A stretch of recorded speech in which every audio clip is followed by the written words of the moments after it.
alguien viene por primera vez, siéntase bienvenido y siéntase bienvenida. Somos Iglesia Cruzada Cristiana, Casa, Poder y Fuego. Vamos a la palabra del Señor. Voy a pedirle que por favor en su Biblia me acompañe en Bueno, a la voz de tres vamos a hacer dos cosas. Lo primero, vamos a colocar todos los teléfonos en modo de avión para que no le lleguen mensajes del presidente Abelardo de las Piellas. Todos los teléfonos en modo avión. Sí, antes era otra llamada, ahora es de Abelardo, entonces hay que decirle a Abelardo, estoy en el culto. Y lo segundo que vamos a hacer es vamos a congelar la lengua. ¿Usted sabe qué es congelar la lengua, cierto? Recuerden la pedagogía, cuando estábamos pequeños jugábamos un juego que llamaba Stop. ¿Cuántos tuvieron infancia como el pastor? Yo me acuerdo que yo estaba pequeño y yo iba corriendo como un loco y decían Stop. Hermano, cuando decían Stop uno quedaba así. Y el que decía Stop, si era mala gente, lo dejaba media hora uno paralizado. Yo voy a decir Stop, pero para que no se paralice, ¿qué? Apunte conmigo.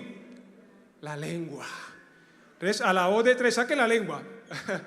Téngala ahí quieta. A la voz de tres, stop. 1, 2, 3.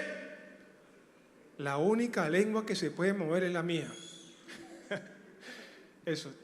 Puede cerrar la boca, pero con la lengua en stop. Vamos a la palabra del Señor. En esta mañana tengo una reflexión, algo que trae el Señor a mi corazón para compartir con ustedes y está en el Evangelio de Mateo, capítulo 16, versículo 24. Luego Jesús dijo a sus discípulos: si alguno de ustedes quiere ser mi seguidor, tiene que abandonar su manera egoísta de vivir, tomar su cruz y seguirme.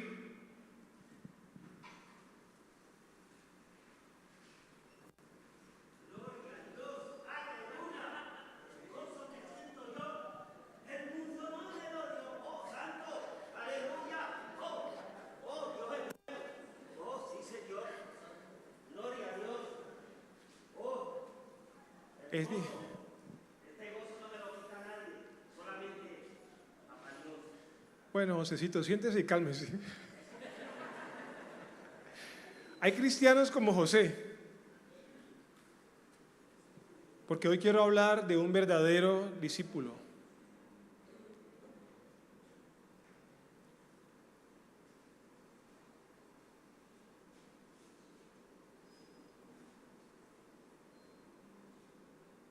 José, siga cantando.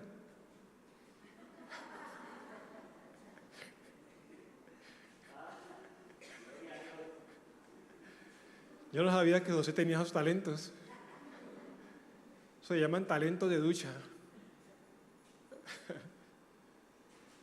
Pero sabe que hay otros talentos que muy pocos queremos tener o los tenemos bien guardados.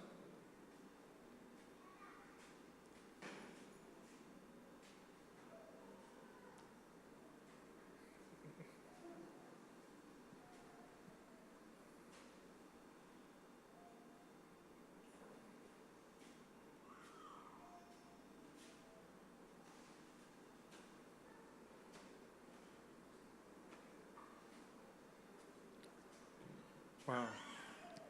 Muy bien. Gracias, José, gracias, Alexis. ¿Por qué no le damos un aplauso a estos dos cristianos?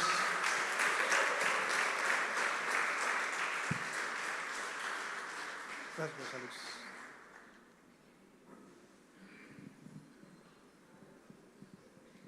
Porque hoy quiero hablar de un verdadero discípulo.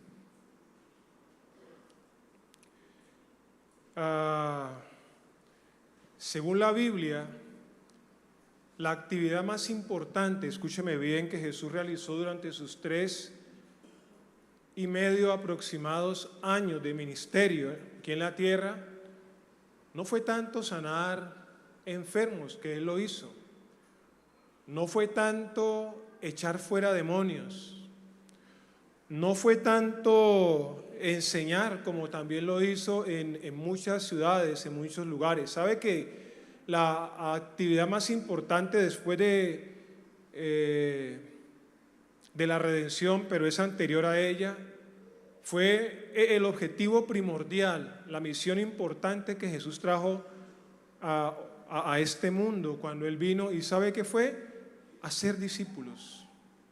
Fue lo más importante del ministerio de Jesús. Por eso es que es muy importante que le echemos un vistazo al texto que acabamos de leer, porque en ese texto que acabamos de leer hay 4 cosas, hay 4 marcas en la vida de una persona, de un creyente, que nos dejan entender que esa persona no es simplemente alguien que canta, que esa persona no es simplemente alguien que danza, alguien que se congrega en un culto determinado, alguien que dice que asiste a una iglesia, alguien que tiene un rótulo que dice que pertenece a tal o cual denominación. Hay 4 marcas indelebles en la vida de una persona que es creyente que lo califican, que lo establecen como un verdadero creyente. Por eso quiero que me acompañen y que revisemos la escritura de Mateo 16, 24. Y lo primero que la palabra nos enseña un día como hoy, y esto nos sirve ¿para qué? Para que usted pueda mirarse, usted y yo, nos miremos al espejo y preguntemos o contestemos mejor esta pregunta: ¿soy un verdadero o una verdadera discípulo, discípula de Cristo? Usted no necesita esperar que alguien se lo diga. Usted no necesita que le den un cartón que lo identifique como un verdadero creyente. No es necesario. Usted viene a la palabra, usted mira la palabra, pone su vida frente a esa palabra y usted se da cuenta de cuál es su condición. ¿Estamos de acuerdo? Así que vamos a mirar, vamos a contrastar nuestra condición con lo que establece la palabra del Señor. Aló, no es lo que dice el pastor, no es lo que dice la Misión Cruzada Cristiana, es lo que dice la Biblia, nuestro manual de vida, nuestro manual de referencia, que es la palabra de Dios. ¿Estamos de acuerdo? Vamos para allá. Entonces, número 1, ¿qué hace que uno pueda entender que es un verdadero discípulo? Mire, la primera característica es que es alguien que quiere ser como Cristo. Un verdadero creyente es alguien que entiende que su vida cristiana no es simplemente un llamado a tener un espacio, a jugar un rol, a identificarse porque pertenece a determinado lugar. No, un verdadero creyente es alguien que anhela, que tiene un deseo profundo, y ese deseo es: yo quiero ser como Cristo. Dice la Biblia en Mateo 16, 24, si alguno de ustedes quiere ser mi discípulo. Ahora, yo voy a decirle algo que es importante. Esto ya es una cuestión de nosotros como pastores que debemos entender, que está en la palabra y que hay que entenderla bien. La palabra, si alguno de ustedes que estamos leyendo, en nuestro contexto, en nuestro léxico, en nuestro lenguaje, es conocido como un condicional. Lo que significa que si yo digo si alguno quiere ser mi discípulo, puede ser que haya quienes quieren ser discípulos o que haya quienes no quieren serlo. Cuando uno dice si alguno quiere ser, hace la apertura, da la posibilidad de que alguien diga: yo no quiero ser discípulo. ¿Estamos de acuerdo o no? Eso es un condicional. Quiero enseñarles algo. Hay 3 clases de condicionales en el lenguaje griego: condicionales de tipo 1, de tipo 2 y de tipo 3. El tipo 2 y tipo 3 es lo que nosotros llamamos en el lenguaje, digamos, académico. En el caso mío, en el ámbito, por ejemplo, financiero, le llaman probabilidades remotas, posibles, y cosas que efectivamente se cree que van a pasar. Este condicional, si alguno quiere ser mi discípulo, es un condicional de primer grado. ¿Qué significa eso? En el griego, el condicional de primer grado no es una condición, es una afirmación. ¿A qué me estoy refiriendo? Realmente lo que Jesús estaba diciendo aquí no es si alguno quiere ser mi discípulo. Él lo que está diciendo es, ya que ustedes quieren ser mis discípulos, entonces, ¿sí me entiende? Aquí no está preguntando si tú quieres ser un discípulo, si quieres o no. No. Un condicional de primer grado lo que hace es afirmar una realidad que ya está. Él lo que está diciendo es, ya que ustedes quieren ser mis discípulos, y yo hago una pregunta en esta mañana, ¿cuántos de los que están aquí quieren ser discípulos de Cristo? Porque escucha, este mensaje, si usted mira el contexto, el Señor no lo está entregando a gente que anda por ahí desparramada, no. Él está hablando a sus discípulos, Él le está hablando a los 12, Él le está hablando a otros muchos discípulos que Él tenía. Él no está diciendo si ustedes quieren ser, no, Él está reconociendo que ellos son discípulos. Entonces, la expresión correcta es, ya que ustedes quieren ser mis discípulos. Entonces, esto nos deja entender algo, amados y amadas. Ser un discípulo de Cristo es una decisión personal. No hay un poder ni en la tierra ni en el cielo que nos obligue a ser discípulos de Cristo. Ninguno de ustedes está aquí porque lo amenazaron. Usted no sigue a Cristo porque lo forzaron, porque le dijeron, hay gente por ahí equivocada, ¿no? Y hay enseñanzas incorrectas. Si tú no sirves al Señor, ojo, porque ya tienes un pie en el quemadero. Entonces, hay gente que sirve al Señor, que sigue al Señor con motivaciones incorrectas, porque tienen miedo. Hay otros que siguen al Señor, que lo sirven porque quieren cosas. No, si tú sirves a Cristo, eso le conviene a uno, le cambia el tamaño de la cuenta bancaria. Si está enfermo, se sana. Si tiene problemas en el hogar, se le arreglan. Entonces, por eso quiere seguir a Cristo. Esa no es la motivación. Seguir a Cristo es una decisión personal, profunda, que es la consecuencia necesaria de haber tenido un verdadero camino de Damasco con el Señor. ¿Aló? De tal manera que cuando vengan los vientos de las dificultades, cuando vengan las pruebas, cuando vengan los procesos difíciles, los valles de sombra de muerte, los desiertos áridos y a veces también la mucha abundancia, ¿sabe qué va a pasar? Usted va a permanecer porque fue algo que usted determinó. ¿Dónde? En su corazón. En la Biblia hay muchos ejemplos de gente que determinó ser discípulos de Cristo. Y yo quiero leerle lo que dice primero a los Corintios, capítulo 11, versículo 1. Ahí habla uno que determinó ser discípulo, y es Pablo, antiguamente conocido como Saulo de Tarso. ¿Sabe qué dice él? Y ustedes, hablándole a los corintios, dice él, deberían imitarme a mí, así como yo imito a Cristo. Pablo fue alguien que tuvo un encuentro tan profundo con Jesús, que le cambió tanto la vida haberse encontrado con Jesús, que él dijo, wow, esto que me pasó a mí, esto que yo me experimenté, yo también necesito que otros lo conozcan, yo también necesito que otros lo tengan, yo también necesito que otros lo experimenten. Entonces Pablo andaba enseñando y él decía, lo que me pasó a mí le tiene que pasar a ustedes, así como yo imito a Cristo, así como yo decidí seguir a Cristo, ustedes también tienen que hacerlo. ¡Aló! Hermano, hay un llamado. Y el llamado se fundamenta o depende de una decisión personal, pero eso es algo íntimo, eso es algo de usted y Dios, nadie puede imponernos eso.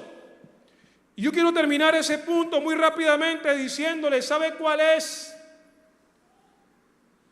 la base de esa decisión? está ahí en la palabra. ¿Y sabe qué es? Él dice, si alguno, o ya que ustedes quieren ser mis seguidores, la base de esa determinación es el querer. Uno tiene que querer. Uno tiene que desear esto. Uno tiene que anhelar esto. Y tenemos que estarnos preguntando a esta altura del mensaje, ¿quieres ser un o una discípula o discípulo de Cristo? Esta decisión no nace en el vacío, no es producto del azar, es algo que se anhela, que se tiene que desear en el corazón. En segunda instancia, la palabra nos sigue enseñando, y ¿sabe qué es lo segundo que nos enseña la palabra?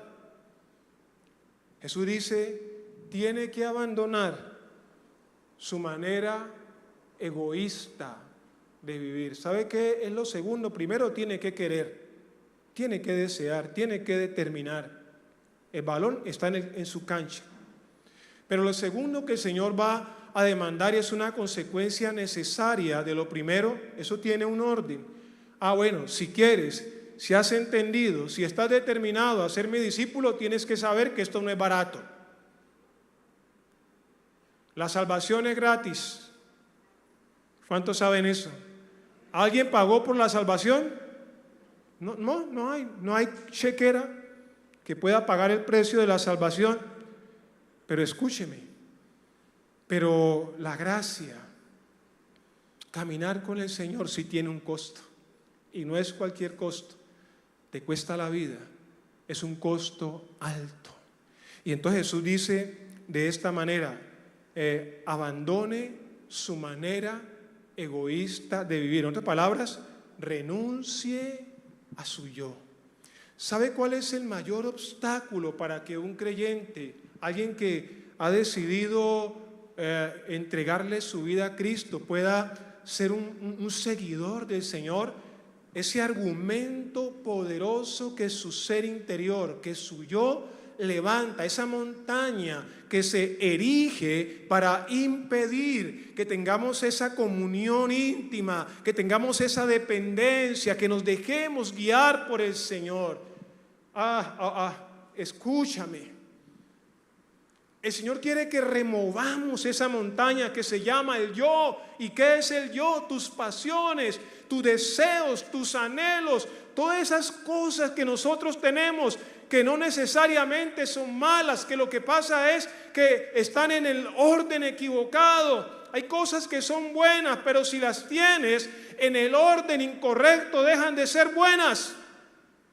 Yo quiero prosperar, yo quiero salir adelante, yo quiero hacer cosas, eso es bueno, aló. Lo que es malo es cuando tú le das la prioridad a esos anhelos, cuando tú le das la prioridad a esos deseos, a esos planes personales y le dices a Dios, no tengo tiempo. En los años que llevo de mi vida cristiana y de mi vida ministerial, he tenido que conocer tantas personas en esas condiciones. Son gente que ha cambiado, gente que es buena. Es tal vez gente que ha nacido de nuevo. Pero es que ser un creyente, haber nacido de nuevo y ser un discípulo son dos cosas diferentes. Son dos cosas distintas. Yo voy a darle un ejemplo de alguien que estaba conmovido con las cosas de Dios, que le gustaba congregarse, o que le gustaba, así como a José, él llegaba seguramente al templo, delante de Jehová David danzó, y el hombre llegaba cantando y llevaba la Biblia, todo eso. Pero ¿sabe? Había una montaña interna en el corazón de este hombre que era un muchacho que él no pudo remover, y esa montaña no le permitió ser un discípulo, un seguidor de Jesús. Yo quiero leer en Mateo 19, 21 lo que dice la palabra, porque estoy hablando de renunciar al yo, renuncie a sus deseos egoístas. Eso significa sacrificio. Y está hablando del yo, de esas cosas profundas, que no es que sean malas, están bien tenerlas. Lo que está mal es no saber administrarlas.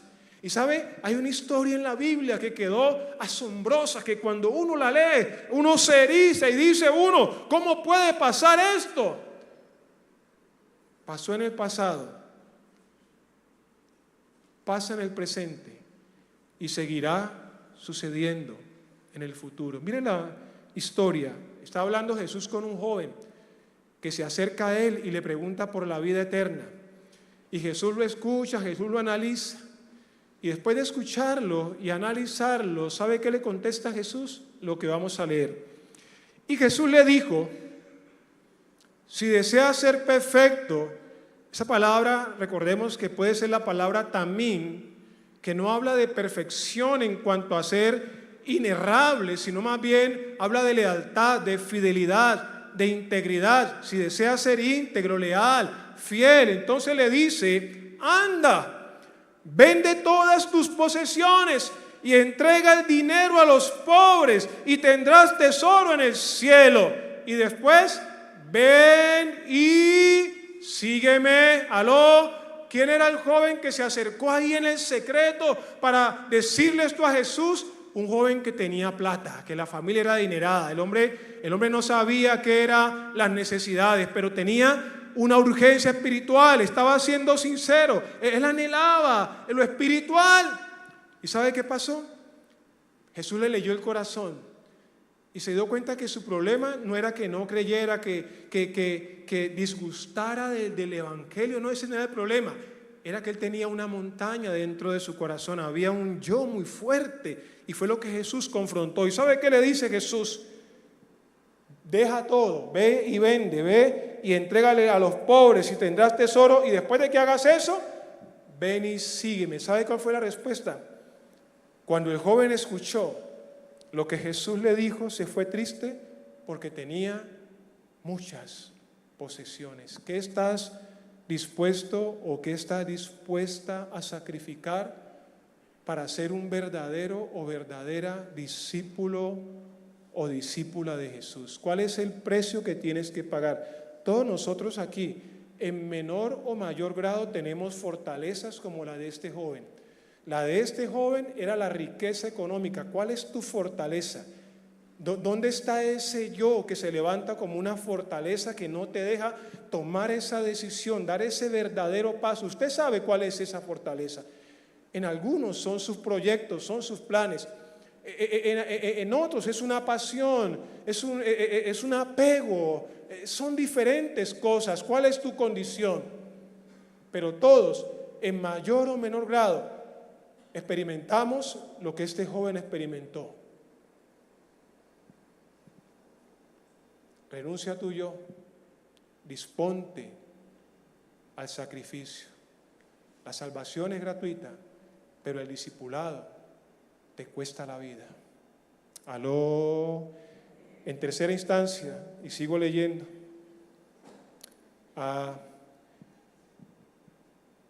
perdóneme, hago un punto y aclaro algo. En el punto anterior estoy hablando de la renuncia al yo. Deje sus egoísmos, deje sus negocios personales y ríndase a Dios. Y en el tercer punto, que es el que sigue, sí le quiero hablar del sacrificio.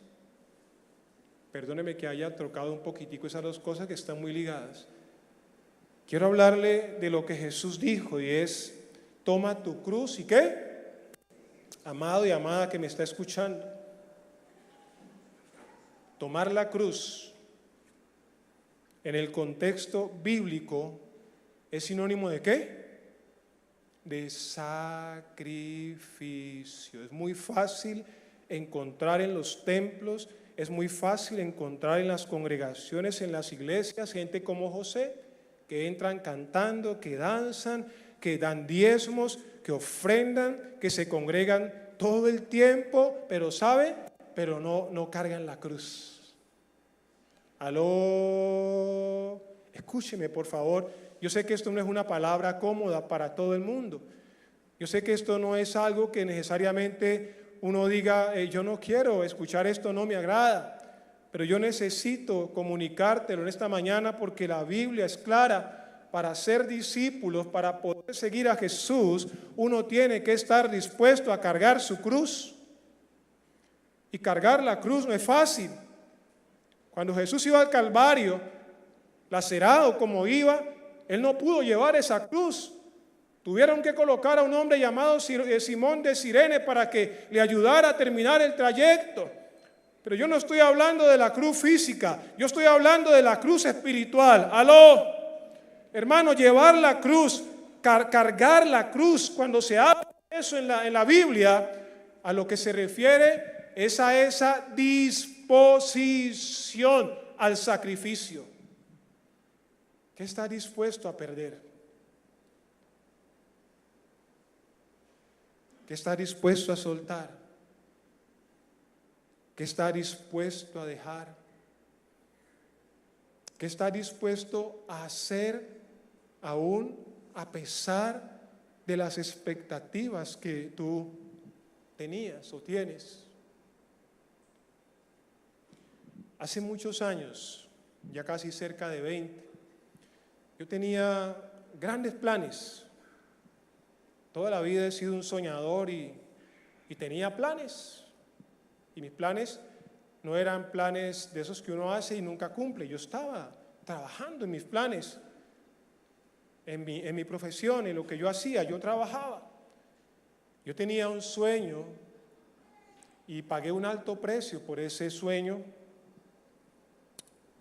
Y estando en ese sueño, en hacerlo, en cumplirlo, Dios me llamó al ministerio. ¿Y sabe? Eso me costó todo.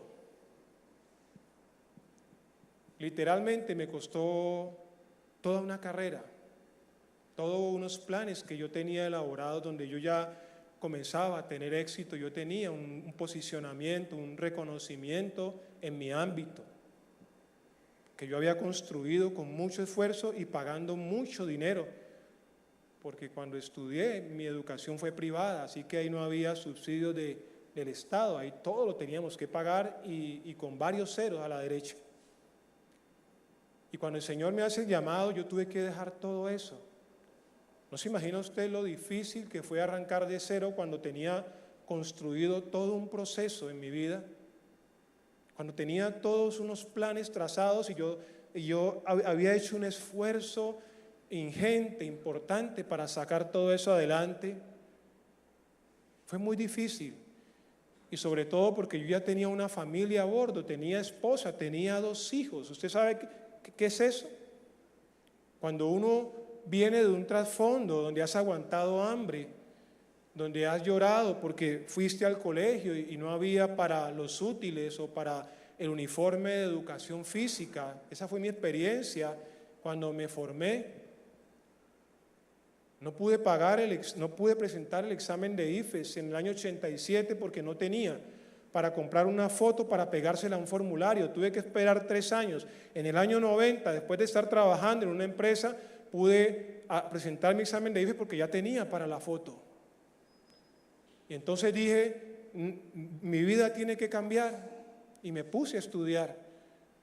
Y ciertamente el estudio me abrió las puertas y me cambió la vida por la misericordia de Dios. Y habiendo avanzado ya y habiendo levantado una familia, el Señor me hace el llamado y me toca arrancar otra vez de cero, con un salario mínimo. Cuando yo ya estaba en una condición muy distinta, había avanzado mucho más adelante de eso. Fue muy duro, fue muy difícil. En esa condición tuve que estar cerca de 12 años. ¿Usted sabe qué es eso?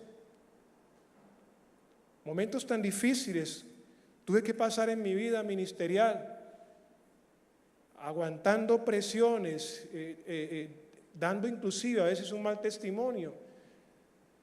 Pero solo Dios y yo sabíamos por qué estaba yo pasando por eso. Y tenía yo todas las herramientas para decir, yo no quiero seguir así, voy a cambiar de canal. Estuve a punto de decir, no puedo más, voy a volver a mi entorno. Pero había algo en mi vida, en mi corazón, que me dejaba entender que yo no estaba jugando a ser creyente y que yo tenía claro el llamado de Dios en mi vida. Entonces yo decidí seguir soportando. Fue muy difícil, pero esa fue la cruz que yo tuve que cargar, ¿no? Esa fue la cruz que en mi caso, no sé cuál sea el de alguno de ustedes, pero esa fue mi cruz. Fue mi cruz, saber que estaba totalmente preparado para algo, que podía disponer de ello, pero que tuve que esperar 12 años para comenzar a ver otras cosas, y tuve que someter a mi familia a 12 años de momentos bien particulares. Fue muy difícil, pero el discipulado, el dar ese paso de fe, tiene implícito que tú tengas la determinación de cargar tu cruz. O sea, la vida cristiana, hermano, no es fácil. Si a usted le dijeron en alguna parte que ser cristiano es rico porque todo le cambia, porque hasta el diablo no lo quiere ni ver a usted, lo engañaron. La vida cristiana es sinónimo de cruz, es sinónimo de sacrificio. Dios no llamó a nadie a quedarse sentado en las bancas. Eso no es bíblico. Dios no llamó a nadie a vivir del espectáculo, no, Señor. Fuimos llamados a ser seguidores de Cristo, y todo verdadero seguidor de Cristo tiene que querer ser como Cristo, tiene que poder renunciar a su yo, tiene que estar dispuesto a sacrificarse, tiene que estar dispuesto a perder plata, perder salud, perder negocios, perder amigos, perder cosas que no eran malas, pero que para efecto del llamado del Señor no te van a servir, no te van a ayudar. Y para terminar ese punto, recuerdo lo que decía Maturana sabiamente. A él lo criticaron mucho por eso, porque decían, este es un acomodado, ¿sí o no? Pero hoy, con el paso del tiempo, de la experiencia, de los años, yo digo que Maturana la tenía clara. Él decía, perder para ganar no es perder. Uno pierde cosas en el llamado de Dios, en el discipulado, pero usted no pierde por perder, usted pierde para ganar. Aló. Mire, yo cierro ese versículo y voy al último punto, y es Mateo 19, 27. La gente que Jesús llamó, sus discípulos, y especialmente los 12 apóstoles, hermano, tuvieron que sacrificarse. Ser un apóstol de Cristo no fue fácil, hermano. Ellos tuvieron que renunciar a cosas que ellos ya tenían aseguradas. Y yo quiero que veamos lo que la Biblia nos deja ver en este caso particular, y es el caso de Pedro, un hombre de empresa, un comerciante del mar, un hombre que conocía el arte de la pesca y que era un comerciante y que tenía un estilo de vida asociado y dependiente de su actividad. Pero Jesús lo llama y le tocó dejar las redes. Llega un momento en la vida de Pedro donde él hace un alto y dice, bueno, y nosotros para arriba y para abajo con Jesús, hermano, y qué pues, cómo son las cosas, cómo voy yo aquí, que es natural. Uno le pregunta al Señor, pero bueno, Señor, si yo tengo que sacrificarme, renunciar al yo, querer ser como tú, entonces yo lo que le quiero mostrar es la realidad de tener que dejar cosas, pero que ustedes entiendan que detrás de ese dejar cosas, de ese sacrificio, hermano, Dios es fiel y Dios honra a los que le honran. Hermano, no hay nada que usted deje que el Señor no se lo recompense y se lo multiplique. Aló, wow. Denle un aplauso al Señor. Mateo 19, 27. Entonces Pedro le dijo, Señor, nosotros hemos dejado todo. ¿Cuánto habían dejado? Un poquito, un pedacito. Se habían guardado algo. ¿Cuánto habían dejado? Todo. Hago una pregunta, ¿cuántos hemos dejado todo? Y escuche lo que pasó. Para seguirte, ¿qué recibiremos a cambio? Yo lo dejo allí porque solamente me interesa mostrarle a ustedes que cuando uno ha entendido, cuando uno entiende la Escritura, sabe que el discipulado, sabe que el llamado tiene una cruz, y que no es una cruz liviana, es una cruz pesada. Por eso es una cruz, no es un dije, es una cruz. Lo hemos dejado todo. ¿Cuántos han dejado algo para seguir al Señor? A veces uno tiene que dejar amigos, en el sentido de que ya no pueden ser tu mejor compañía porque no son convenientes. Siguen importando para ti, sigues estando pendiente de ellos, pero ya no son las relaciones que te van a edificar. Entonces tienes que cargar tu cruz. Voy a terminar, porque lo último que dice el texto es, no solamente se trata de tomar la cruz, porque usted puede dejar cosas, porque también la otra cara de la moneda es que yo conozco gente que ha dejado cosas. ¿Sabe qué dicen? Ya no fumo. Para algunos eso es una cruz. ¿Cuántos saben que ese vicio del cigarrillo para algunos era un deleite, que dejarlo no fue fácil? ¡Aló! El que era mujeriego, al que le gustaba la platica y como fuera, buscaba la plata y tantos deleites y tantos placeres que para uno dejarlos significó una cruz. Yo tenía un tío que se fumaba una cajetilla de Marlboro diaria. ¿Cuántos dicen amén?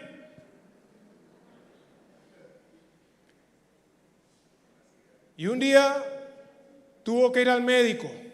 El hombre compraba una paca. Él no era que venga, deme uno de esos que está. No. Él compraba el paquete, eso eran como 12 cajetillas. Y se fumaba una al día. Hasta que un día el médico le dijo, si quieres vivir un año más, hoy deja de fumar. ¿Ustedes qué creen que pasó? Se echó la cruz al hombro, dejó de fumar. Amado y amada, hay gente que ha dejado de hacer cosas. Ya no fuma, ya no bebe, ya no se gasta la plata en el billar, ya no es mentiroso. Tomaron su cruz. Pero la condición última para ese verdadero discípulo no es volverse un religioso que dice ya no fumo, ya no bebo, ya no miento, ya no soy chismosa. ¡Aló! No te puedes quedar ahí.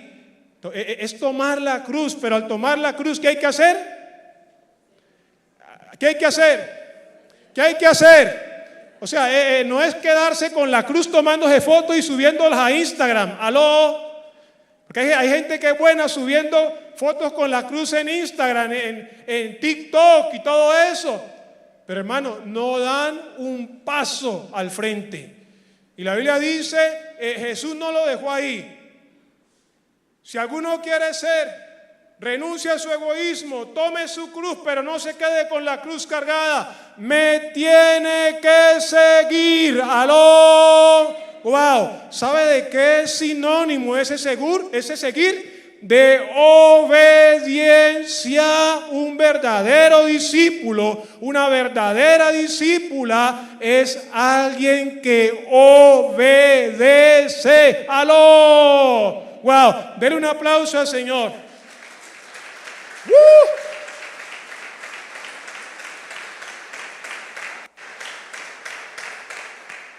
No se trata, hermano, de dejar cosas simplemente para decir como todos los religiosos, ¿no? Y como los fariseos que salían y mostraban todo lo que ya no hacían, pero no obedecían porque no hacían lo que tenían que hacer.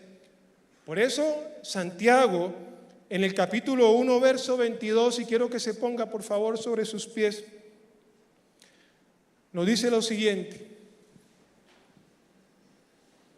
Esto no se trata de apariencias. Esto no se trata de aparentar. Esto no es cuestión de religión. Si tú quieres, si tú renuncias a tu yo, si tú cargas tu cruz, pero si no obedeces, ¿sabes qué eres? Eres simplemente un religioso. Eres simplemente una religiosa y de esos están llenos los templos. Aló. Santiago 1:22. Dice el Espíritu Santo a través de la pluma de Santiago: no solo escuchen la palabra de Dios. Otro texto dice: no sean oidores u oidoras olvidadizos. ¿Sabe qué dice? Tienen que ponerla en práctica. De lo contrario, solo se engañan a sí mismos. Una persona que tiene la cruz, una persona que renunció a su yo, una persona que abre su boca y dice quiero, pero no da el paso final, el de la obediencia, es alguien que solo está engañándose a sí mismo y pretende engañar a otros y a otras. Levante su mano al cielo, porque yo sé que el Espíritu Santo habla. Y hay gente aquí que necesita escuchar esta palabra. Hay gente aquí joven, hay adultos, hay aún ancianos, ancianas en este lugar, a quienes el Espíritu Santo les está diciendo hoy: necesito que te muevas. Yo no te llamé para que calientes una banca. Yo no te llamé para que te pongas un rótulo en la frente y digas: yo soy de la cruzada cristiana, yo voy a la iglesia Poder y Fuego. Yo no te llamé para eso. Yo no aparecí a tu vida para devolverte la salud. Hay gente que estaba enferma y el Señor la sanó y dijeron: yo quiero ser cristiano. Hay gente que estaba en quiebra y el Señor les restauró la economía. Hay hogares que estaban destruidos y el Señor ha venido restaurando esos hogares, pero se quedaron con el don. Y el Espíritu Santo dice en esta mañana: yo no te llamé para eso. Esas son las arandelas. Yo te llamé porque quiero que seas un discípulo, porque quiero que seas una verdadera discípula. Mi gracia es gratuita, no te costó nada. Yo pagué el precio en la cruz, pero caminar conmigo no es barato. Caminar conmigo tiene un costo y el costo no es barato. Te cuesta la vida, te cuesta todo. Yo quiero hacer una pregunta íntima en esta mañana, y es una pregunta que nadie va a contestar por usted. Es una pregunta que usted tiene que contestarle al Espíritu Santo.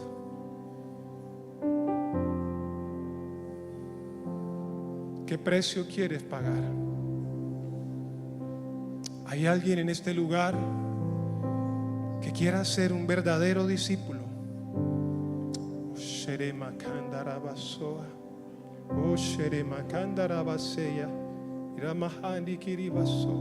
No sé a quién le habla.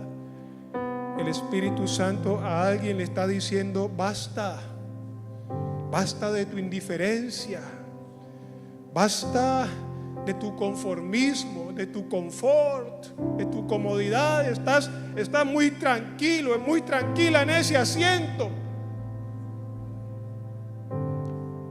¿Hace cuántos años me conociste y todavía sigues sentado en una silla? Y a eso se limita tu relación conmigo.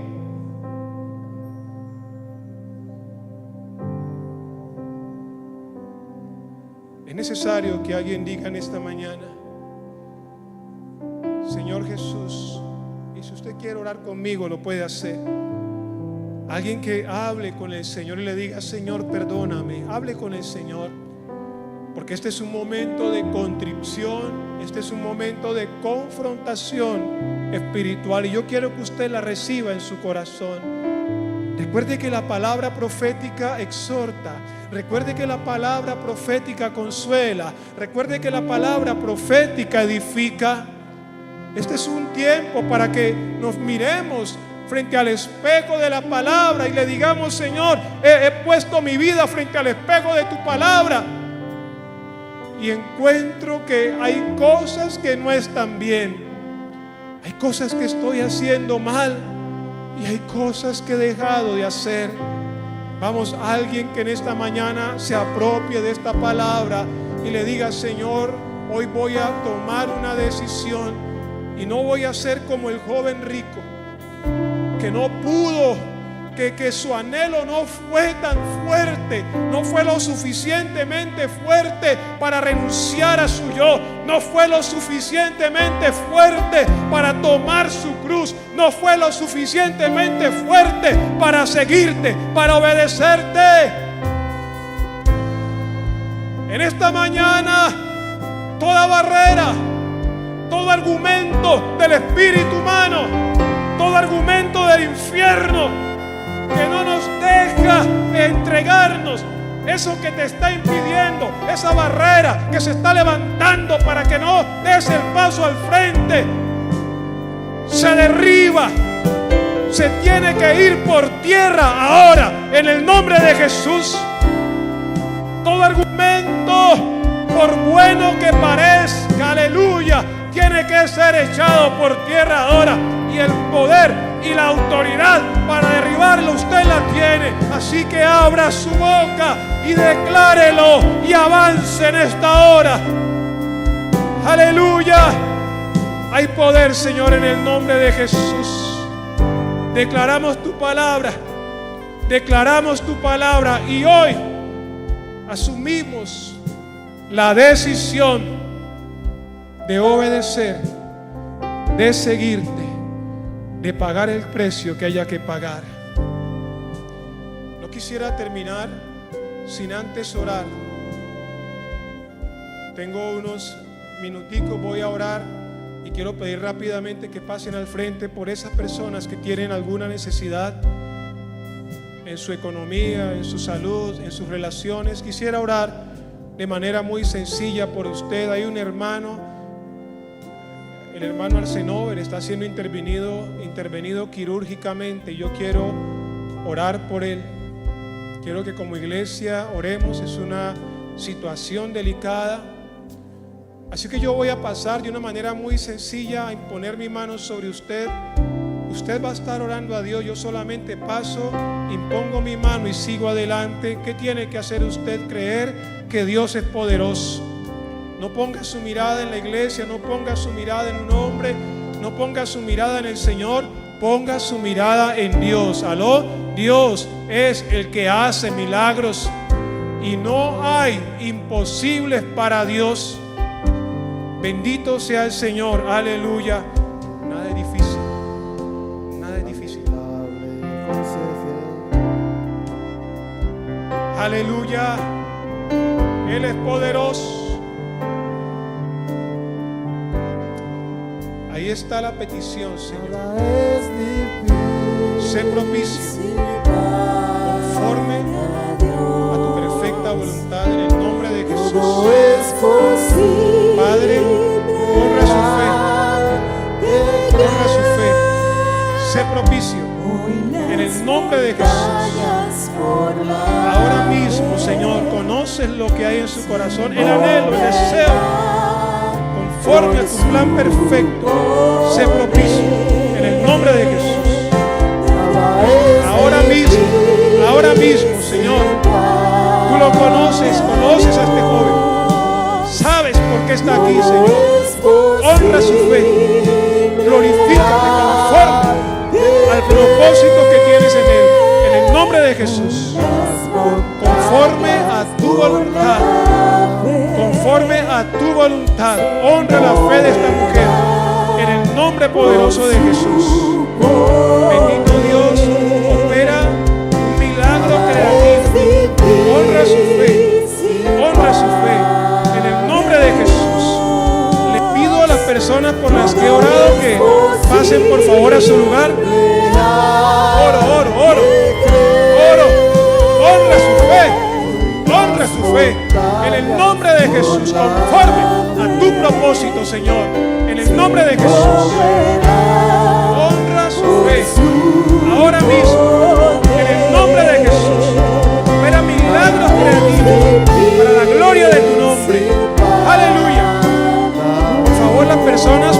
que ya oré, vamos pasando a su lugar. Las personas por las que ya oré, vamos pasando a su lugar.